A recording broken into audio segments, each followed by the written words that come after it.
So I'm Terry with Moving with Purpose, and this is how you use a ratchet strap. So you can either hook it like this and hook it right there on the edge, depending on what you have in there, and that'll keep pressure backwards on this, so that way it don't fall over. Or you can drop it through and hook it like that, and it'll keep that on.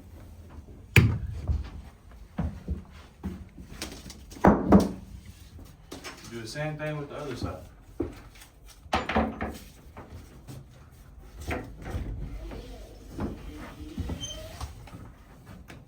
Try to make sure it's not twisted or anything.